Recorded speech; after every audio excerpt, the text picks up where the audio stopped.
আজি ভাৰতীয় জনতা পাৰ্টি অসম গণ পৰিষদ দলৰ জিলা সমিতিৰ কাৰ্যকৰ্তা কৰ্মকৰ্তাসকলে বিধায়ক হোৱাৰ পিছত প্ৰথমটো ৰেলী আৰম্ভ কৰিলে আৰু আজি আমি সকলোকে নিমন্ত্ৰণ জনাইছোঁ।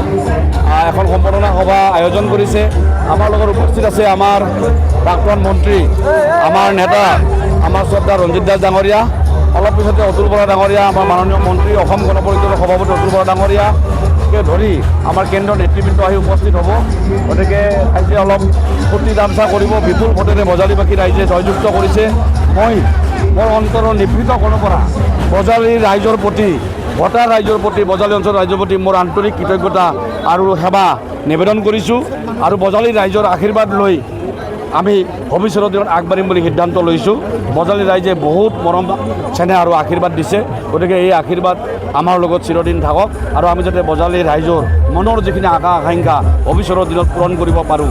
আমাৰ বজালীত যিখিনি আমাৰ জাতীয় সমস্যা আছে, ৰাইজৰ সমস্যা আছে, ৰাইজৰ যিখিনি স্বাভিমান আছে, এই কথাবিলাক যাতে আমি বাস্তৱত পৰিণত কৰিব পাৰোঁ, তাকে আশা ৰাখিছোঁ। ৰাইজৰ শ্ৰীচৰণক সেৱা জনাইছোঁ। সকলোৰে পৰা আজিৰ এই যাত্ৰাত আশীৰ্বাদ বিচাৰি ভৱিষ্যতৰ দিনত দিছপুৰলৈ গৈ বজালী সমষ্টিৰ সকলো সমস্যা দিছপুৰত উত্থাপন কৰি সেইবিলাক আগবঢ়াই লৈ যাব পাৰোঁ, তাকে আজিৰ তাৰিখত মনে প্ৰাণে কামনা কৰিছোঁ। স্বাভাৱিক বিশ্বকৰ্মাদেৱে আহ্বান জনাইছিলে বজালীবাসী ৰাইজক চৰকাৰী পক্ষত থাকক। মই 500টা অনুষ্ঠান প্ৰতিষ্ঠানক মই নিমন্ত্ৰণ দি পেলাই আহ্বান জনাইছিলোঁ যে আমি চৰকাৰী পক্ষত থাকিলে দুগৰাকী পাঠশালাৰ পৰা বিধায়ক হ'ব। ময়ো যিহেতু বিধায়ক হ'ম বুলি কৈছিলোঁ আৰু বিধায়ক হৈছোৱে, যদিও মোৰ ভৱানীপুৰ সৰভোগ, কিন্তু মোৰ বাসস্থান যিহেতু বজালীত আছে, পাঠশালাত আছে।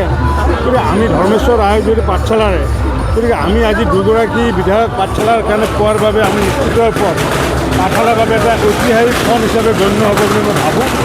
আৰু আগন্তুক দিনত প্ৰধানমন্ত্ৰী নৰেন্দ্ৰ মোদী ডাঙৰীয়া, মুখ্যমন্ত্ৰী হিমন্ত বিশ্ব শৰ্মা ডাঙৰীয়া, মই আৰু লগতে আমাৰ ধৰ্মেশ্বৰ ৰায় চাৰিগৰাকীয়ে আগন্তুক দিনত বজালী অঞ্চলৰ সৰ্বাংগীন উন্নয়নৰ কাৰণে যৎপৰোনাস্তি আমি ৰাইজে NDAৰ প্ৰাৰ্থীক যেনেকুৱা ধৰণৰ মৰম চেনেহ আৰু সমৰ্থন দিলে, তাৰ কাৰণে আমি বজালীৰ ৰাইজৰ শ্ৰীচৰণক সেৱা জনাইছোঁ আৰু আন্তৰিক কৃতজ্ঞতা আৰু ধন্যবাদ জ্ঞাপন কৰিছোঁ।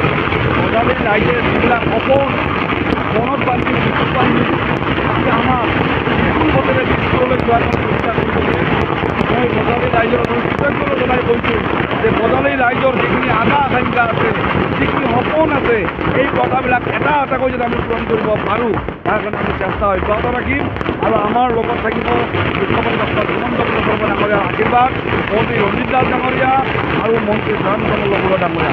গতিকে এওঁলোকে আমাক কথা দিছে এই বজালী সমষ্টিক এটা নতুন ৰূপেৰে, নতুন শক্তিৰে ভৱিষ্যতত আমি আগবঢ়াই লৈ যাম। তাৰে আজিৰ পবিত্ৰ মুহূৰ্তৰ সংকল্প গ্ৰহণ কৰিছোঁ। ৰাইজৰ পৰা আশীৰ্বাদ বিচাৰিছোঁ আৰু সকলোৰে পৰা দিহা পৰামৰ্শ বিচাৰিছোঁ।